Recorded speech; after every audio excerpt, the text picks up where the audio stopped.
گدھے، اتنے ذلیل قسم کے ہو کہ تم تو قرآن کو بیچ کے کھا رہے نا. وہ تو بیچارہ قرآن کا فری میں کام کر کے، میں بھی جو ہے فری میں یہ خدمت انجام دے کے، یہ فرائض کو پورا کر کے، یہ فرض کو پورا کر کے، میں اپنی محنت کر کے اپنے پیسے کما رہا ہوں. لیکن تمہارے جیسا قرآن کو بیچ کے، دین کو بیچ کے تو نہیں کھا رہا ہوں نا. چندے وصول کر کے مسجد بنا لیے، ایک جماعت بنا لیے، رجسٹریشن کرائے، چندہ بک بنا لے کے پھرتے رہے. کہاں کہاں پھر رہے ہیں؟ سعودی عرب جا رہے ہیں، امریکہ جا رہے ہیں، وہاں جا رہے ہیں، یہاں جا رہے ہیں، کفاف کے نام پہ 10%، 20%، 30%، 60% تک ہو گیا کفاف. یعنی اس میں کا کچرا، زنگ نکال کے کھا لینا. چھی چھی چھی چھی چھی یار، شرم کی بات ہے. تو میرے بھائی، جب تک میں ان لوگوں کو برا نہیں بولوں گا، یہی تو جہاد ہے، یہی تو اصل بات ہے. ارے تم کو اگر کوئی بات ماننا ہے تو تم جاؤ نا، پھر وہ داڑھی والے کی مانو نا. پھر تم تو داڑھی والے کی بھی نہیں مانتے. اسرار صاحب کو داڑھی نہیں تھی کیا؟ وہاں سے ایک کیڑا نکالیں گے؟ نہیں، اسرار صاحب وہ وہابی ہے. پھر جاؤ احمد نقشبندی کی مانو، وہ تو ادان ہے نا پرانا، اس کی مانو. وہ میٹھے چاول ہے نا، طارق جمیل، طارق مسعود، اور وہ ایک آدھا رافضی ہے نا، طارق کیا ہے، قادری طاہر الپادری، جاؤ اس کی سنو پھر. ارے بھائی، آپ کو علاج کرانا ہے، آپ کو دوائی خریدنا ہے تو یہ مت دیکھو ڈاکٹر مسلمان ہے، ہندو ہے، لمبا ہے، چھوٹا ہے، کالا ہے، گورا ہے. اس کی قابلیت دیکھو، جو لکھ کے دے رہا دوا وہ دیکھو. میڈیکل ہال پہ جانے کے بعد وہاں گڈھا سا ایک آدمی کھڑا ہوا ہے، بٹو لگا کے ہے، ٹوپی پہن کے ہے، داڑھی ہے، اگربتی لگی ہوئی ہے، یا بھجن چل رہا ہے، کچھ بھی. آپ کو کیا کرنا ہے؟ آپ کو چٹھی لے جانا ہے، دوا لینا ہے. ان سب باتوں کے بعد آپ یہ دیکھو کہ وہ دوا کھانے کے بعد آپ ٹھیک ہو رہے ہیں یا نہیں ہو رہے. بس میں بولوں یا کوئی شرابی بولے یا کوئی جواری بولے یا زانی بولے، کوئی بھی بولے، بات کیا ہو رہی ہے وہ دیکھو آپ. تو جو کمینوں کے پاس اندر سے عمل کرنا نہیں ہوتا، تھرڈ کلاس قسم کے زنخے منافقین، اندر عمل کرنے کی نیت نہیں ہے، تو کیا کرتا ہوں انہیں میٹر دیکھنے کے بجائے حلیہ دیکھتا، آپ کے اندر کیا کیا خرابیاں ہیں وہ دیکھتا. یہی وجہ تھی اماں عائشہ پہ الزام لگائے منافقین. تو ایسے منافقین بہت ہیں، آپ بالکل فکر نہ کریں. ان کی کوئی لعنت، ان کی کوئی لت میرے کو نہیں لگتی. میرے کو کچھ بھی نہیں ہوتا الحمدللہ. میرا رب اچھی طریقے سے دلوں سے واقف ہے. میری نیت بالکل صاف ستھری ہے. میرے پاس کسی قسم کا کوئی ڈر نہیں ہے. میں اللہ سے بھی نہیں ڈرتا، میں اللہ سے محبت کرتا ہوں. کوئی بھی عمل کرتا ہوں تو محبت میں کرتا ہوں. قل ان کنتم تحبون اللہ فاتبعونی. میری اتباع کرنا ہے تو اللہ کی محبت میں کرو. یحببکم اللہ. اگر تم کو دعویٰ ہے محبت کا تو میری اتباع کرو، اللہ بھی تم سے محبت کرے گا. یغفر لکم ذنوبکم. اس کے بیچ میں چھوٹی موٹی غلطیاں ہوئی تو معاف بھی کر دے گا. واللہ غفور الرحیم. ہم تو روز معافی مانگ لیتے ہیں اس سے، روز ہدایت پوچھتے ہیں کہ یا اللہ ایک آیت سمجھ میں نہیں آ رہی، بتا دے میرے کو. کبھی زندگی میں یہ نہیں بولے اب پہلی آ گئی ہے، کرایہ دینا ہے، تھوڑے پیسوں کا انتظام کر دے. نیور.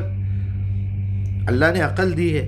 آنے والی پہلی کا پہلے سے ہمارے پاس میرے بچوں کو سمجھا کے رکھا ہوں، بیٹے مہینہ آنے سے پہلے ایکسپیکٹڈ انکم، ایکسپیکٹڈ ایکسپنسز بنا کے رکھو، اپنے لیول کو نیچے گرا دو. یہی ہوتا ہے نا. آپ اگر 10,000 کما رہے ہیں، اپنے آپ کو 7,000 میں فٹ کرنے کی کوشش کیجیے. یہ سوچ لیجئے کہ میری تنخواہ 7,000 ہے، 2,000 3,000 بیک اپ میں رکھیے ایٹ لیسٹ ایک مہینے کا. میکزیمم 4 مہینے 10 دن. ایک روایت ہے، او کما قال علیہ السلام. لوگوں نے پوچھا ہوگا کہ یا رسول اللہ سیونگ کرنا تو کتنی کرنا بھی یا نہیں کرنا، اللہ توکل بیٹھنا. تو اللہ کا آخری رسول رحمت للعالمین کیا بولنا تھا؟ نہیں میاں توکل کرو، اللہ پہ بھروسہ کرو. دوپہر کا ٹائم آیا تو اللہ پہ بھروسہ کرو.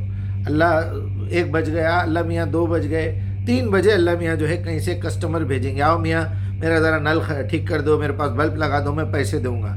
آپ 3 بجے کام کرنے جائیں گے، 1 گھنٹہ کام کریں گے، پھر وہ پیسے دے گا، پھر جا کے چاول خریدیں گے، پھر لائیں گے. 6 بجے بیوی کھانا بنائے گی تو رات کے کھانے کا انتظام ہوگا.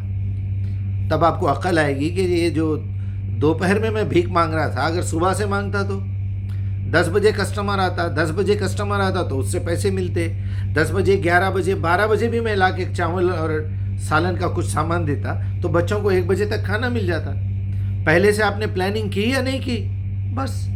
تو اللہ کے نبی نے کہا کہ تمہارے مرنے کے بعد 4 مہینے 10 دن تمہاری بیوی بچوں کو عدت میں گزارنا ہے تمہاری بیوی کو، پھر اس کا اپنا انتظام ہو جائے گا، دوسری شادی کرے گی وہ.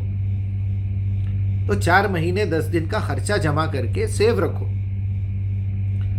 اس کے بعد اس کو کسی کے آگے ہاتھ پھیلانے کی ضرورت نہ رہے. اللہ چاہے تو پورا ایک دیگ اتار سکتا، یہ بتا دیا قرآن میں. موسیٰ علیہ السلام کے دور میں، موسیٰ ہم سے کھانا منگوا کے دو. مریم علیہ السلام کو کھانا پکایا ہوا آتا تھا، ہمارے پاس پروف موجود ہے. آج بھی ہو سکتا، آج بھی اللہ نے دکھا دیا. کرونا میں جو لوگ بھیک مانگ کے کھاتے تھے، لکڑیاں جمع کر کے کاغذوں پہ چاول پکا کے مرچی نمک ڈال کے بچوں کو ایک غریب عورت کھلاتی تھی، ان کو بریانی کھلایا اللہ تعالیٰ نے.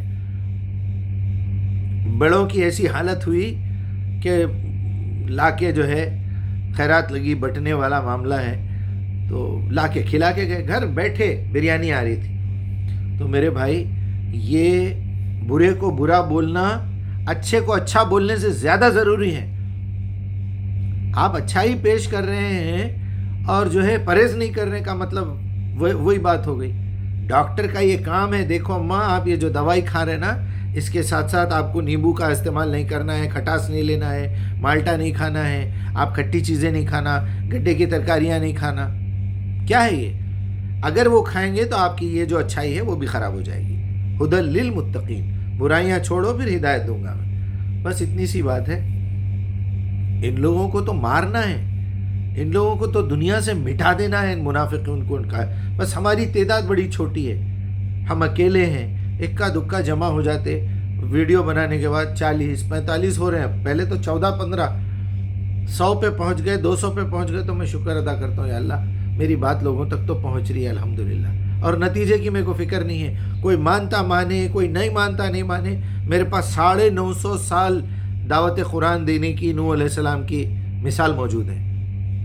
میرے کو دل چھوٹا کرنا نہیں ہے. اللہ نے بتا دیا، من یہدہ اللہ فلا مضل لہ ومن یضلل فلا ہادی لہ. اس کے ہاتھ میں ہے اور آپ کے ہاتھ میں ہے. اگر دل میں تڑپ ہے تو آپ کو چور سے، بٹے باز سے، گناہ گار سے، فاحشہ سے، ہر طریقے سے ہدایت مل جائے گی. یاد رکھیے، اگر آپ کے دل میں ہدایت کی طلب ہے تو. اندر سے کفر بھرا ہوا ہے، نفاق ہے، چوری بات ہی نہیں کرتے، ڈر کے زنخے. میں میسیجز کر کے تھک گیا. میں بولا بھائی کیا ہے، آپ رشتہ دار ہیں میرے، آپ دوست ہیں میرے، جواب دو بات کا. مرد ہو یار تم، جواب دو بات کا. بولو مجھے تم سے یہ غلطی ہوئی، میں کیمرے کے سامنے آ کے معافی مانگوں گا. آپ کو سامنے بٹھا کے، آپ کے سامنے میں کیمرہ آن کر کے آپ سے معافی مانگ کے اپنے چینل پہ چڑھاؤں گا. میں انسان ہوں، میرے سے غلطی ہو سکتی. یہ چوری چھپے ٹھہرنا، اور یہ وہ عورتیں ہوتی نا، پردہ ہٹا کے تھوڑا سا جھانکتے پھر چلے جاتے. کوئی آدمی آیا تو آدھا منہ دکھاتے چلے. یہ ہے اصل چور عورت. اس سے بہتر وہ فاحشہ ہے جو اپنے جسم کا دھندا کر رہی ہے. استغفر اللہ العظیم. ایسی منافقت والی حرکتیں ہم لوگوں کے پاس ہیں. یقین مانیے آپ، برقع پہن کے، پردہ کر کے، ادھر داڑیاں رکھ کے، ٹوپیاں رکھ کے ایسی چھچوری حرکتیں کرتے. کئی لوگ ہیں ایسے. جنوری سے میری جو ہے ایک بات ہوئی تھی، آج اگست کا مہینہ آ گیا، 8 مہینے گزر گئے، میسیجز کر کے تھک گیا میں. بھائی قصور تو بتائیے، آپ نے بات کیوں بند کر دی؟ کیوں منہ چھپا رہے ہیں؟ کیا تمہارے پاس دم نہیں ہے بات کرنے کا؟ معافی مانگو اگر تم نے کوئی غلطی کی ہے. اکیلے میں بالکل معاف کر دوں گا. اللہ کو حاضر جان کے بول رہا ہوں، میں معاف کر دوں گا تم کو. لیکن بندہ سامنے تو آئے. وہ کہاں سے لائیں گے؟ منافقت، اندر کھوکھلا پن، پورا زنخا پن. ایمان کی رائے کے دانے کے برابر بھی ایمان ہے تو آدمی کھل کے آئے گا.